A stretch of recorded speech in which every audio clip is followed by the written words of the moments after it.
এই যে তুমি ফিরাজকে দাও, সাদকে দাও, সবাইকে একটু করে গুড করাই দাও। সবাইকে গুড করাই দাও। এবার এখান থেকে নাও। ফিরাজ হচ্ছে কাকে দিবা তুমি? ফিরাজকে। আচ্ছা তুমি ফিরাজকে দাও।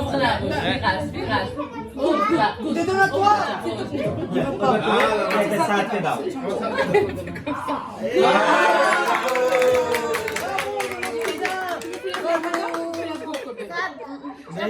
সাদের এটা ফিরাজকে বলবো বলে। চাচুকে খাওয়াই দাও, চাচুকে। চাচুকে খাইয়ে বাবাকে ব্রাভো এবার সাত খাইয়ে দাও, সাত খাইয়ে দাও, সাত দাও। চাচুকে খাওয়া দিবে? চাচুকে দাও, তুমি চাচুকে চাচুকে দাও নাও। এরা তো দিয়ে দে চাচুকে দাও। খাওয়াই দাও। এই যে তোমাকে খাওয়াই দিচ্ছে, তোমাকে খাওয়াই দিচ্ছে। এখান থেকে তুমি নাও। হ্যাঁ, গোল পাই। খাও। ও আরেকবার খাওয়া দিবে।